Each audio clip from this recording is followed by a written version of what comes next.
ফিরে এলাম বিরতির পর। মার্চ মাসে বেজিং সফরে গিয়ে চীনা প্রেসিডেন্ট শি জিনপিং এর সঙ্গে বৈঠকে পরিকল্পনার রূপরেখা নিয়ে আলোচনা করেছিলেন বাংলাদেশের অন্তর্বর্তী সরকারের প্রধান উপদেষ্টা মোহাম্মদ ইউনূস। তীব্র নেতৃত্বাধীন সরকার এবার সেই লক্ষ্য পদক্ষেপ করল। সংবাদ মাধ্যম সূত্রে জানা গিয়েছে, চীনের সহায়তা তিস্তা পরিকল্পনা বাস্তবায়ন করতে সক্রিয়তা শুরু হয়েছে। মার্চ মাসে বেজিং সফরে গিয়ে চীনা প্রেসিডেন্ট শি জিনপিংয়ের সঙ্গে বৈঠক প্রকল্পের রূপরেখা নিয়ে আলোচনা করেছিলেন বাংলাদেশের অন্তর্বর্তী সরকারের প্রধান উপদেষ্টা মোহাম্মদ ইউনূস। তার নেতৃত্বাধীন সরকার এবার সেই লক্ষ্যে পদক্ষেপ করল।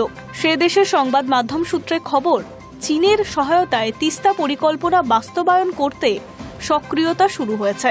প্রকাশিত প্রতিবেদনে বলা হয়েছে, তিস্তা পরিকল্পনার বাস্তবায়নে বেজিংয়ের কাছে প্রায় $55 কোটি ঋণ চেয়েছে ঢাকা।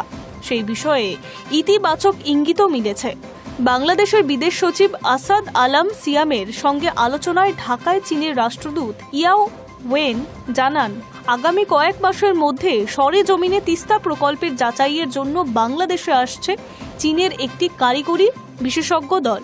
প্রসঙ্গত, গত বছর অন্তর্বর্তী সরকারের দায়িত্ব নেওয়ার পরে তিস্তার জলবণ্টন নিয়ে ভারত সরকারের সঙ্গে মতবিরোধের একটা মীমাংসা করার বার্তা দিয়েছিল ইউনূস। গত মার্চে চীন সফরে গিয়ে সেদেশের জলসম্পদ মন্ত্রী লি গোয়িংয়ের সঙ্গে পৃথক সাক্ষাতে বাংলাদেশের নদী ও জল ব্যবস্থাপনার 50 বছরের একটি সুনির্দিষ্ট পরিকল্পনা রচনা করে দেওয়ার আবেদন জানিয়েছিল ইউনূস। তার প্রেস সচিব সাফিকুল আলম জানান, সেই আলোচনায় তিস্তা প্রকল্পের প্রসঙ্গ উঠেছিল। চীনা মন্ত্রী জানান, বাংলাদেশ ও চীনের নদীর সমস্যা খানিকটা একই রকম। নিম্ন অববাহিকায় জলাভাবের নদীতে চড়া পড়ে যাচ্ছে। ইউনূস তাকে জানান, বাংলাদেশের দক্ষিণাংশে বহু নদী রয়েছে। নদী বাংলাদেশের জীবন, কিন্তু কখনো কখনো নদী মানুষের দুঃখের কারণ হয়ে দাঁড়িয়েছে। নদীর শাসন ও জল ব্যবস্থাপনায় চীনের সাফল্যের তারিফ করে জিনপিং সরকারের আর্থিক ও পরিকাঠামোগত সাহায্য চেয়েছিলেন ইউনূস, যা এবার সফল হতে চলেছে। Hi news network. রাশিয়া থেকে তেল কেনার অপরাধে ভারতের উপর চড়া হারে শুল্ক আরোপ করেছে আমেরিকা। পাশাপাশি একাধিকবার শাসানিও দিয়েছেন মার্কিন প্রেসিডেন্ট ডোনাল্ড ট্রাম্প। আর এই পরিস্থিতিতে ফের ভারতের পাশে দাঁড়ালো বন্ধু রাশিয়া। আমেরিকাকে কড়া বার্তা দিয়ে রুশ বিদেশ মন্ত্রক সাফ জানিয়ে দিল, ভারত রাশিয়া সম্পর্ক অটুট, চেষ্টা করলেও কেউ ভাঙতে পারবে না। রাশিয়া থেকে তেল কেনার অপরাধে ভারতের উপর চড়া হারে শুল্ক আরোপ করেছে আমেরিকা। পাশাপাশি একাধিকবার শাসানিও দিয়েছেন মার্কিন প্রেসিডেন্ট ডোনাল্ড ট্রাম্প। এই পরিস্থিতিতে ফের ভারতের পাশে দাঁড়ালো বন্ধু রাশিয়া। আমেরিকাকে কড়া বার্তা দিয়ে রুশ বিদেশ মন্ত্রক সাফ জানিয়ে দিল, ভারত রাশিয়ার সম্পর্ক অটুট, চেষ্টা করলেও কেউ ভাঙতে পারবে না। সম্প্রতি ভারত রাশিয়ার সম্পর্ক নিয়ে একটি রুশ সংবাদ মাধ্যমে বিবৃতি দিয়েছে রাশিয়ার বিদেশ মন্ত্রক।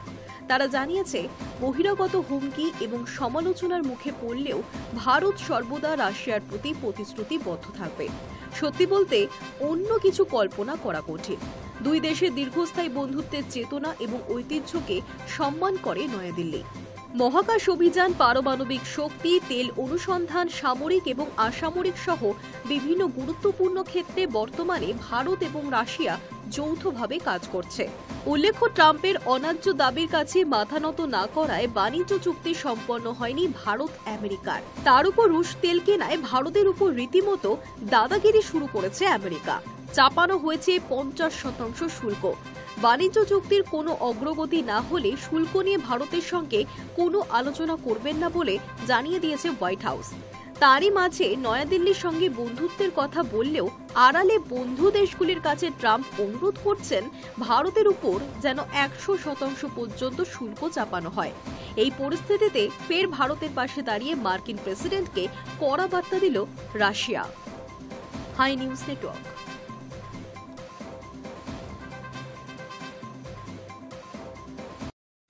মার্কিন প্রেসিডেন্ট ডোনাল্ড ট্রাম্পের ঘনিষ্ঠ দক্ষিণপন্থী নেতা চার্লি কার্ক হত্যাকাণ্ডে শোরগোল পড়ে গিয়েছে। আর এরই মাঝে চার্লি হত্যাকাণ্ড নিয়ে মুখ খুললেন ট্রাম্পের শীর্ষ উপদেষ্টা পিটার নাভারো। তার দাবি, আগামী দিনে আমেরিকার প্রেসিডেন্ট হতে পারতেন চার্লি।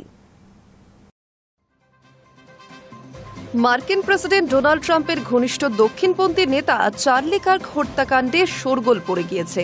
হত্যাকারী গ্রেফতার হলেও এই ঘটনার নেপথ্যে বড় মাথা রয়েছে বলে মনে করা হচ্ছে। এরই মাঝে চার্লি হত্যাকাণ্ড নিয়ে মুখ খুললেন ট্রাম্পের শীর্ষ উপদেষ্টা পিটার নাভারো। তার দাবি, আগামী দিনে আমেরিকার প্রেসিডেন্ট হতে পারতেন চার্লি। গত 50 বছরের মধ্যে আমেরিকার সবচেয়ে মহান রাজনৈতিক সংগঠক তিনি। সোমবার আন্তর্জাতিক এক সংবাদ মাধ্যমকে দেওয়া সাক্ষাৎকারে মার্কিন সচিব নাভার বলেন, চার্লিকে ডেভিড অ্যাক্সেলেডার এবং রাফ রিডের সমকক্ষ একজন রাজনৈতিক সংগঠক। তিনি 2008 এবং 2012 সালে প্রেসিডেন্ট ওবামার প্রচারের সময় ডেমোক্রেটিকদের প্রধান পরামর্শদাতা ছিলেন।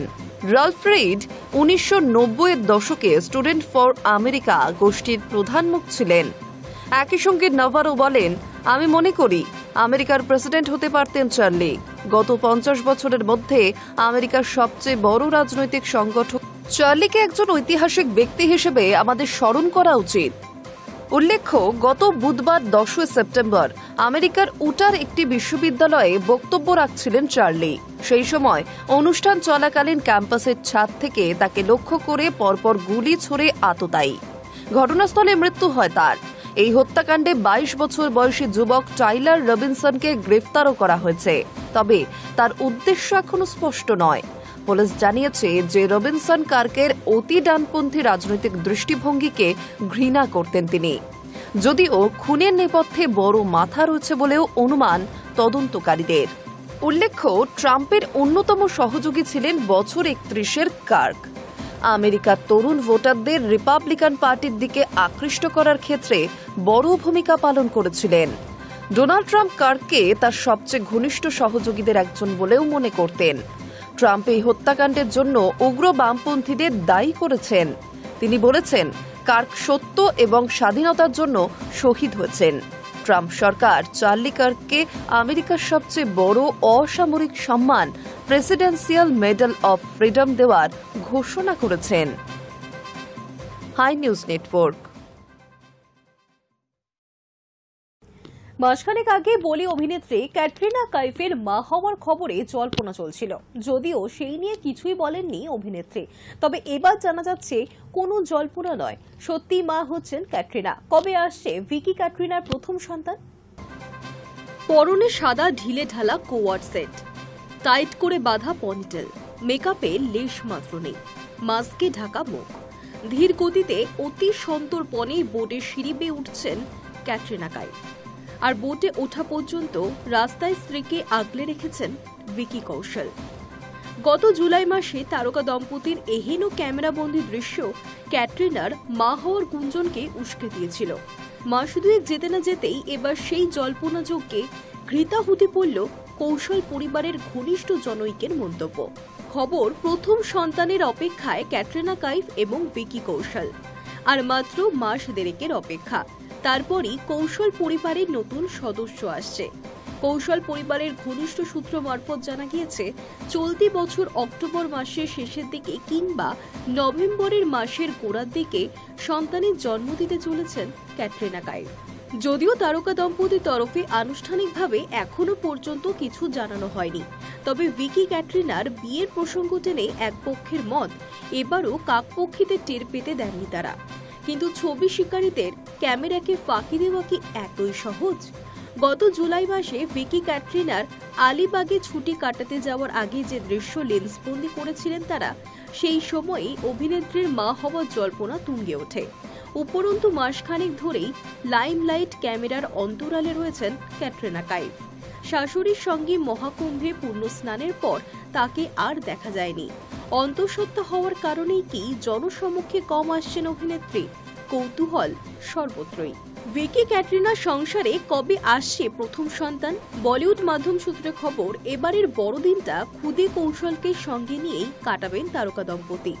জানা গিয়েছে, মা হওয়ার পর কাজ থেকেও দীর্ঘ বিরতি নিতে চলেছেন ক্যাটরিনা।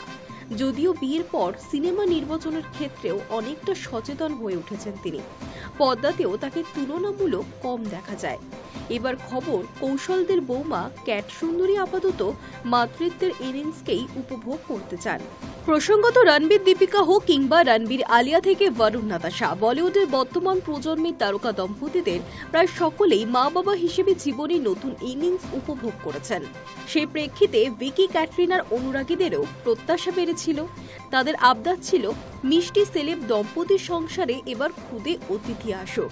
এর আগে যদিও ক্যাটরিনার মা হওয়ার জল্পনা শোনা গিয়েছিল, তবে এবার অনুরাগীদের ইচ্ছে পূরণ হতে চলেছে। Hi news network.